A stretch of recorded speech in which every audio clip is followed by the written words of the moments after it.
Hello all, very good morning. My self Siya Kumawat. तो start करते हैं आज का यानी 11th ऑफ जनवरी के करंट अफेयर्स का एनालिसिस। सो फर्स्ट क्वेश्चन है, ऑन विच डेट द प्रवासी भारतीय दिवस ऑब्जर्व इन इंडिया। सो कौन सी डेट को प्रवासी भारतीय दिवस सेलिब्रेट किया जाता है इंडिया में? सो आंसर होगा 9th ऑफ जनवरी को। सो इस डे को एनआरआई डे भी कहा जाता है। सो स्पेसिफिकली ओवरसीज इंडियन कम्युनिटी के इंडिया के डेवलपमेंट में जो कंट्रीब्यूशन उन लोगों ने किया है, उसी तौर पर प्रवासी भारतीय दिवस को हर साल इंडियन गवर्नमेंट सेलिब्रेट करती है 9th ऑफ जनवरी। इसकी हिस्ट्री की बात करें तो हिस्ट्री महात्मा गांधी जी से रिलेटेड है। जब Mahatma Gandhi 9th of January को 1915 में साउथ अफ्रीका से सक्सेसफुल सत्याग्रह चलाकर वापस पहुंचे थे मुंबई। इसी जर्नी को महात्मा गांधी की 9 जनवरी को हर साल सेलिब्रेट किया जाता है प्रवासी भारतीय दिवस। इनॉग्रेशन सेरेमनी इसकी हुई थी 2003 में। एवरी ईयर को ऑर्गेनाइज कराता है ministry of external affair. Last 2 साल की हम थीम्स की बात करते हैं, 2023 और 2021 की। 2023 की जो थीम रही थी इस डेट की, वो था diaspora reliable partners for India's progress in Amritkaal. और 2021 की जो थीम रही थी वो था कंट्रीब्यूटिंग टू आत्मनिर्भर भारत। कुछ अदर डेज की अगर हम बात करें रिवीजन के तौर पर, तो 4th जनवरी को अभी हमने सेलिब्रेट किया था world braille day. Then 5th जनवरी को सेलिब्रेट किया गया था national birds day. Then 6th Jan को हमने सेलिब्रेट किया था world war orphan day. And then 10th Jan को हमने सेलिब्रेट किया था वर्ल्ड हिंदी डे।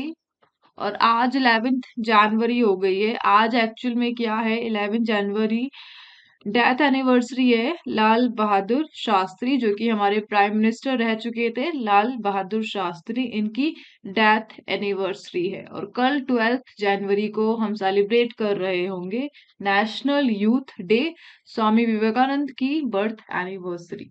फाइन, आगे बढ़ते हैं नेक्स्ट क्वेश्चन पे। सो नेक्स्ट है, as per united nations world economic situation and prospect report for 24, what is the projected GDP growth rate for India in 2024? So United nation की जो report आई थी, report का नाम है world economic situation and prospect report 2024 का जो addition है, उसमें इंडिया की जीडीपी ग्रोथ रेट क्या एस्टिमेट की गई है? सो आंसर होगा इसका 6.2%। सो 2024 के लिए इंडिया की GDP growth according to united nation estimated by 6.2%। Same growth rate 24 के लिए यूएन ने 2023 में एस्टिमेट की थी 6.3%। सो स्लाइटली 0.1% का डिक्रीमेंट करके बताया है अगेन। सो हमने लास्ट भी बात की थी world economic situation and prospect report. इसमें यूएन ने बताया था कि जो सबसे ज्यादा जीडीपी ग्रोथ होने वाली है पूरे वर्ल्ड में, वो होने वाली है साउथ एशियन कंट्रीज की। और साउथ एशियन कंट्रीज में भी जो प्राइमर कंट्री थी वो था इंडिया। सो इंडिया की फास्टेस्ट ग्रोथ को प्रेडिक्ट कर रही है यूएन की ये रिपोर्ट। अदर कुछ रिपोर्ट्स की हम बात करें जो हाल ही में रिलीज हुई है। सो अभी वर्ल्ड बैंक ने अपनी एक रिपोर्ट पब्लिश की थी। कौन सी रिपोर्ट थी? इंटरनेशनल डेब्ट रिपोर्ट। इसके अलावा डब्ल्यूएचओ ने भी अपनी एक रिपोर्ट पब्लिश की थी, डब्ल्यूएचओ वर्ल्ड हेल्थ ऑर्गेनाइजेशन। वो रिपोर्ट थी global status on road safety 23 का डेटा था उसमें, 2023। इसके अलावा अभी रिसेंटली एक रिपोर्ट आई थी India skills report 24। So India skills report 24 के अकॉर्डिंग इंडिया में ऐसे स्टेट को कैटेगराइज किया गया था जो कि इन्वेस्टमेंट के दृष्टिकोण से सबसे इम्पोर्टेंट है, यानी सबसे सेफ है। So most prefer state to work, वो कौन था? Kerala, according to India skill report 24। इसके अलावा एक रिपोर्ट आई थी जो हमारी मिनिस्ट्री ने लॉन्च की थी, द रिपोर्ट इज लीड्स 23। सो लीड्स 23 को ये कौन सी मिनिस्ट्री ने इसको अभी पब्लिश किया था? Ministry of commerce and industry.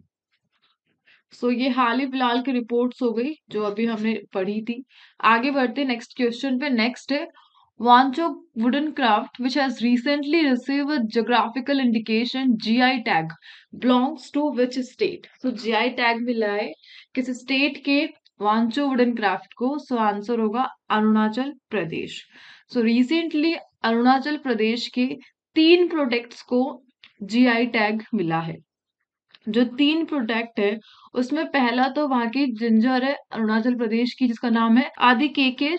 Second है हैंडमेड कारपेट्स है अरुणाचल प्रदेश के। एंड थर्ड है वांचो कम्युनिटी के द्वारा बनाए गए वांचो वुडन क्राफ्ट। सो ये 3 प्रोडक्ट्स को मिला रिसेंटली जीआई टैग, और ये तीनों प्रोडक्ट कहाँ के हैं? अरुणाचल प्रदेश के हैं। इसके अलावा रिसेंटली उड़ीसा का एक प्रोडक्ट है जिसको जीआई टैग मिला, वो है लांजिया सोरा पेंटिंग्स। तो उड़ीसा की पेंटिंग जिसका नाम है लांजिया, इनको भी जीआई टैग मिला है। रिसेंटली जम्मू कश्मीर के किश्तवाड़ सैफरोन को जीआई टैग मिला है, और इसके अलावा गोवा के कैशू को जीआई टैग मिला है, और लद्दाख के सिबकथोन को जीआई टैग मिला है। सो रिसेंटली ये वाले जीआई टैग न्यूज में रहे। फाइन, आगे बढ़ते हैं नेक्स्ट क्वेश्चन पे। So next is which company is operating the Krishna Godavari basin deep sea project in the Bay of Bengal? So काफी ईयर से बे ऑफ बंगाल में ये प्रोजेक्ट चल रहा है कृष्णा गोदावरी बेसिन डीप सी, और काफी डिले भी देखने को मिले। डिले हुआ, फिर स्टार्ट हुआ, फिर again delay, and finally successfully अब ये स्टार्ट हो गया है। सो इस प्रोजेक्ट को ऑपरेट कौन सी कंपनी कर रही है? सो उसे कर रही है ओएनजीसी, यानी oil and natural gas corporation limited. So recently started crude oil production by ONGC. So ONGC ने अभी हाल ही में बे ऑफ बंगाल में establish Krishna Godavari basin deep सी से क्रूड ऑयल का प्रोडक्शन स्टार्ट कर दिया है, काफी हाई अमाउंट में, मैसिव अमाउंट में। ये जो कृष्णा गोदावरी यानी केजी डीप सी है, ये कहाँ पर है? इसका अगर डिस्टेंस मेजर किया जाए आंध्र प्रदेश के कोस्ट से, सो आंध्र प्रदेश के कोस्ट से 35 किलोमीटर की डिस्टेंस पर है ये। इस प्रोजेक्ट की हाइलाइट्स की अगर हम बात करें तो देखिए, पहली हाइलाइट तो ये है कि इसकी प्रोडक्शन से 7% ऐड हो जाएगा इंडिया के current production of crude oil पर।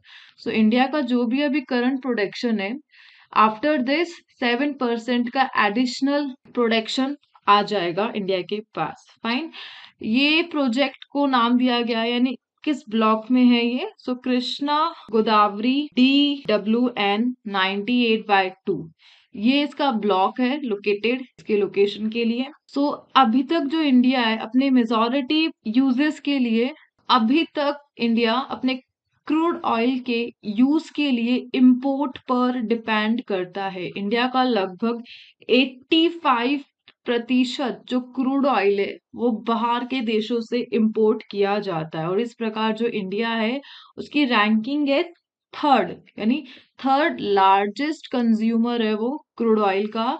दूसरे देशों से 85% तक का क्रूड ऑयल इंपोर्ट करता है। But after this Krishna Godavari basin deep से जो सक्सेसफुली क्रूड ऑयल का प्रोडक्शन हो रहा है, इसके बाद इंडिया की ये जो इंपोर्ट रेट है ये थोड़ी कम हो जाएगी, इसके चांसेस लगाए जा रहे हैं। प्लस इसके लिए जो रिस्पॉन्सिबल बॉडी है, यानी इंडिया में वो ऑर्गेनाइजेशन, वो बॉडी जो ऑयल से रिलेटेड वर्क को देखती है, तो वो है DGH, यानी directorate general of hydrocarbon. I repeat, directorate general of hydrocarbon. ये आता है ministry of petroleum and natural gas के अंडर। Fine, so ministry of petroleum and natural gas की एक रिप्रेजेंटेटिव बॉडी है जिसका नाम है DGH। वो ही इंडिया में हाइड्रोकार्बन से रिलेटेड, यानी ऑयल एंड नेचुरल गैस से रिलेटेड प्रोडक्शन को देखती है। फाइन, आगे बढ़ते नेक्स्ट क्वेश्चन पे। नेक्स्ट है लांजिया सोरा पेंटिंग्स। इसके तो अभी हमने बात कर ही ली थी, जीआई टैग मिला था। कहाँ की है ये? उड़ीसा की है। सो नेक्स्ट क्वेश्चन है लाउ खोवा and Burachapori wildlife sanctuaries are protected areas of which state? So recently दो वाइल्ड लाइफ सैंक्चुरीज, फर्स्ट नाम है लाउ खोवा एंड सेकंड है बुरा चपोरी, ये न्यूज में रही। ये कहाँ के प्रोटेक्टेड एरियाज है? सो आंसर होगा असम। असम के प्रोटेक्टेड एरियाज है known as wild life sanctuaries. News में इसलिए रहे क्योंकि रिसेंटली यहाँ पे दो राइनो का कम बैक हुआ है आफ्टर 4 डिकेड। सो काफी लंबे टाइम से यहाँ पर एंटी इंक्रोचमेंट ऑपरेशन चल रहे थे जो कि सक्सेसफुली ऑपरेशनलाइज हो गए, और after that, after this anti encroachment operation, यहाँ पर कम बैक हुआ है दो राइनो का, Laokhowa and Burachapori wildlife sanctuaries में। कहाँ पर है? बेसिकली ये ब्रह्मपुत्र रिवर पर है, ब्रह्मपुत्र रिवर के भी साउथर्न बैंक पर। So located on southern bank of Brahmaputra river, Assam. इसके अलावा भी न्यूज में रही थी eagle nest wildlife sanctuary. यहाँ पर हाल ही में रिसर्च कंडक्ट कराई थी किसने? आईआईएससी बेंगलुरु ने, आई इंडियन इंस्टीट्यूट ऑफ साइंस ने, जो कि बैंगलोर में, उनकी एक रिसर्च हुई थी इस वाइल्ड लाइफ सेंचुरी में, eagle nest wildlife century. कहाँ पर है ये? सो ये अरुणाचल प्रदेश में है। अरुणाचल प्रदेश का जो डिस्ट्रिक्ट है, कामेंग डिस्ट्रिक्ट, वहां पर लोकेटेड है eagle nest wildlife sanctuary. So researchers जो कि आईआईएससी बैंगलोर के, उनके अकॉर्डिंग कहा गया कि यहाँ पर नोटेबल चेंज ऑब्जर्व किया गया है। नोटेबल चेंज किस में? Habitat of wild life. Habitat basically birds के, जो बर्ड्स के हैबिटेट है उसमें नोटेबल चेंज देखने को मिला है। जो बर्ड्स है वो हाइट पर अपने हैबिटेट को बसा रहे हैं लोअर पॉइंट्स के कंपैरिजन में, और इसका रीजन बताया जा रहा है टेम्परेचर चेंज, यानी यहाँ पर जो टेम्परेचर इंक्रीज हो रहा है वो इसका रीजन है, जिसके कारण यहाँ के जो बर्ड स्पीशीज है वो अपने नेचुरल हैबिटेट को मूव कर रही है हायर एलिवेशन पॉइंट पर। फाइन, दैट्स वाई ये न्यूज में रहा। आगे बढ़ते नेक्स्ट क्वेश्चन पे। So which one of the following describe the 30 Doradus B that was recently in news? So इन चार ऑप्शन में से कौन सा टर्म डिस्क्राइब करता है 30 Doradus B को? सो बेसिकली 30 Doradus B एक सुपरनोवा रेमनेंट है। सो रिसेंटली नासा का चंद्र एक्स रे ऑब्जर्वेटरी है जिसने रिसेंटली डिटेक्ट किया है 30 डोराडस बी को अपने टेलीस्कोप से। सो नासा का चंद्र एक्स रे ऑब्जर्वेटरी एक टेलीस्कोप है ये बेसिकली। इस टेलीस्कोप को इस तरीके से डिजाइन किया गया है ताकि ये डिटेक्ट कर सके किसको? एक्सरे एमिशंस को। कहाँ पर? आउटर स्पेस में। यानी आउटर स्पेस में एक्सरे एमिशन जो कि बहुत ज्यादा हॉट रीजन में मिलती है यूनिवर्स के, जैसे कि हो गया एक्सप्लोडेड स्टार्स, हो गया क्लस्टर ऑफ गैलेक्सीज हो गई, तो उन एरिया में से एक्सरे एमिशंस को ऑब्जर्व करने के लिए नासा ने अपना एक टेलीस्कोप डेवलप किया था। उस टेलीस्कोप का नाम है चंद्र एक्स रे ऑब्जर्वेटरी, और रिसेंटली इस टेलीस्कोप ने कैप्चर करी एक स्टर्निंग इमेज ऑफ 30 डोरिडस बी। तो इसकी ये जो इमेज दिख रही है ये नासा के इस टेलीस्कोप ने कैप्चर करी है। इसका नाम क्या है? 30 डोरिडस बी, या फिर इसका नाम है एनजीसी 2060, ये भी इसका सेकंड नेम है। सो रिसेंटली नासा ने इसको कैप्चर किया है अपने टेलीस्कोप से, दैट्स वाई ये न्यूज में रहा। सो बेसिकली क्या है? ये एक सुपरनोवा रेमनेंट है। और कहाँ पर है ये बेसिकली जो हमारी गैलेक्सी है मिल्की वे, उसके near by large magnetic cloud में लोकेटेड है ये 30 डोराडस बी, जिसमें अभी हाल ही में सुपरनोवा रेमनेंट की तस्वीरें खींची गई है by the NASA Chandra X ray observatory. Fine, आगे बढ़ते हैं नेक्स्ट क्वेश्चन पे। नेक्स्ट है which country recently announce its participation in developing a module on NASA's lunar gateway station alongside the USA, Japan, Canada and the European Union. So किस country ने recently अपना participation NASA के lunar gateway station के साथ announce किया है? और NASA का जो लूनर गेटवे स्टेशन है उसमें जो ऑलरेडी इंक्लूडेड कंट्रीज है वो जापान है, कनाडा है, यूरोपियन यूनियन और यूएसए खुद है। सो आंसर होगा UAE, United Arab emirate. So recently UAE collaborate कर रहा है नासा के साथ जो यूएसए का है। सो यूएसए की नासा का जो प्रोग्राम है लूनर गेटवे स्टेशन, उसमें कोलैबोरेट कर रहा है, उसके लिए एक मॉड्यूल को डेवलप करेगा। तो देखिए नासा का मिशन है आर्टेमिस प्रोग्राम। सो नासा का आर्टेमिस प्रोग्राम है, उसी का पार्ट है lunar gateway station. So basically humans को मून पर स्टैब्लिश करने के लिए, मून पर ह्यूमन बेस बनाने के लिए नासा ने आर्टेमिस प्रोग्राम को स्टार्ट किया था, जिसका पार्ट है लूनर गेटवे स्टेशन। तो ह्यूमन को लॉन्ग टर्म के लिए एस्टेब्लिश करने के लिए ल्यूनर गेटवे स्टेशन को डेवलप किया जाएगा मून की ऑर्बिट में। सो मून की ऑर्बिट में घूमेगा ये, ऑर्बिट करेगा लूनर गेटवे स्टेशन। सो इसी के मॉड्यूल को डेवलप करने के लिए कोलैबोरेट कर रहा है यूएई नासा के साथ। अगर हम बात करें तो आईएसएस है, जो भी ऑर्बिट में घूम रहा है। कौन सी ऑर्बिट में? लोअर अर्थ ऑर्बिट में। लेकिन जो लूनर गेटवे स्टेशन है वो एलईओ से भी बियॉन्ड जाएगा। नासा की ये डिस्कवरी आगे तक जाएगी और यूएई ने इसमें कोलैबोरेट किया है। यूएई के साथ इसके अंदर जो एनरोलमेंट है वो जापान का है, जापान की जाक्सा का, कनाडा की सीएसए का यानी Canadian space agency, US European union की यूरोपियन यूनियन स्पेस एजेंसी और नासा। सो बेसिकली ये 5 नेशन मिलकर डेवलप करने वाले लूनर गेटवे स्टेशन, जो कि मून की ऑर्बिट में ऑर्बिट करेगा। फाइन, आगे बढ़ते हैं नेक्स्ट क्वेश्चन पे। So next, what is the name of the first US spacecraft to land on the moon surface since Apollo 17 in 1972? So moon की सरफेस पे लैंड करने वाला पहला यूएस स्पेसक्राफ्ट आफ्टर अपोलो 17, जो कि 1972 में अमेरिका ने भेजा था, उसका नाम क्या है? सो आंसर होगा Peregrine mission first. So recently Peregrine mission first है, जो कि जिसने एक सिग्निफिकेंट माइलस्टोन अचीव करी है लूनर एक्सप्लोरेशन में। ये पहला यूएस स्पेसक्राफ्ट बन चुका है मून की सरफेस पर लैंड होने वाला आफ्टर अपोलो 17 इन 1972। सो अमेरिकन कंपनी ने इसको डेवलप करा है, अमेरिकन कंपनी एस्ट्रोबॉटिक। आंसर क्या? एस्ट्रोबॉटिक ने इसको डेवलप करा है। और कहाँ से लॉन्च किया था इस प्रोग्राम को, इस स्पेसक्राफ्ट को, पेरेग्रिन मिशन को? फ्लोरिडा से लॉन्च किया था पेरेग्रिन मिशन फर्स्ट को।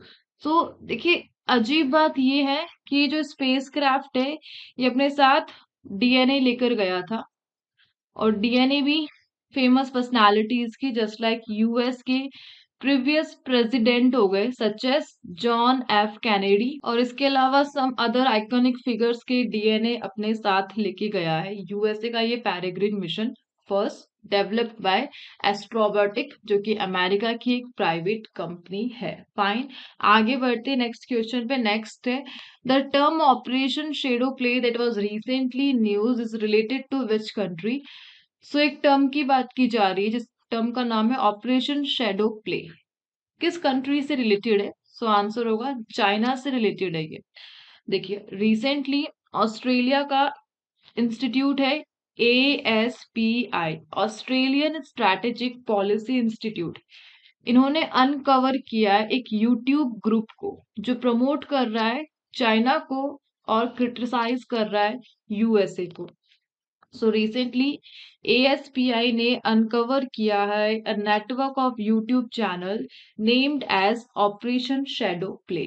सो operation shadow play YouTube channels का नेटवर्क है, कुछ चैनल्स का ग्रुप है जो कि प्रमोट कर रहे प्रो चाइनीज व्यू पॉइंट को और क्रिटिसाइज कर रहे यूएस। सो इस प्रकार यूट्यूब को एक्सप्लॉइट कर कर ये जो ग्रुप है ये अपनी विजिबिलिटी को गेन कर रहे हैं और अपने मैसेजेस को बॉर्डर के आर पार इफेक्टिवली स्प्रेड कर रहे हैं यूट्यूब को माध्यम बनाकर, प्रो चाइनीज व्यू पॉइंट को प्रमोट करके और यूएस को क्रिटिसाइज करके। ऐसा बताया जा रहा है ASPI द्वारा, ऑस्ट्रेलियन स्ट्रैटेजिक पॉलिसी इंस्टीट्यूट।